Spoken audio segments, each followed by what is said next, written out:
Je trouve intéressant en fait l'idée de, déjà pour moi d'intervenir auprès d'un public scolaire. Ça fait voilà, longtemps que j'ai quitté le lycée.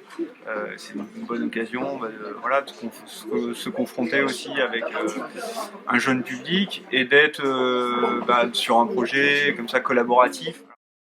En tant qu'artiste, ça me sort un peu de la manière dont j'ai l'habitude de fonctionner. Je peux fonctionner avec du collectif généralement, mais avec d'autres artistes, d'autres pairs. Là, je suis avec un autre type d'autres collaborateurs, voilà, avec des regards différents. Comment vous envisagez, par rapport à une multitude de photographies que vous avez faites, comment vous allez créer le lien avec les images sélectionnées dans la première partie? Donc les images couleurs. Qu'est-ce qu'on fait? Tous les élèves y participent. Donc chacun a donné un peu l'idée, une de ses idées. Et après, on a tous choisi ensemble laquelle idée nous semblait le plus représenter la classe et comment mettre en avant le voyage qu'on a fait à Venise surtout. La création artistique au sein d'un groupe,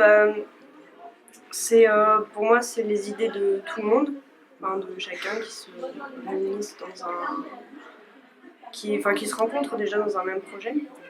Parce que chacun a sa façon de voir les choses, de voir le projet.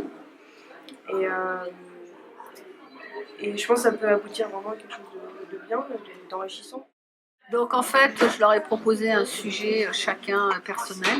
Et après, on a essayé de voir que chacun présente son projet personnel. Et puis en fait, des idées de chacun, on a essayé de faire un espèce de scénario en commun. Mais je dois dire qu'on n'a pas une idée au départ et après on essaye de la suivre. En fait, c'est un peu au fur et à mesure. Et je pense que les élèves utilisent tous de la vidéo avec leur téléphone portable. Et je pense que c'est absolument indispensable dans l'enseignement des arts plastiques de pratiquer. C'est une expérience formidable, on est quand même arrivé à faire quelque chose, que les élèves se sont tous pris au jeu et qu'ils ont tous eu envie de faire quelque chose et qu'il y a des gens qui n'avaient jamais fait même de film ou qui ne pensaient pas avoir de compétences là-dessus, qui sont arrivés quand même à produire des images animées. Il y en a certains qui même ont essayé de faire du dessin animé, donc voilà.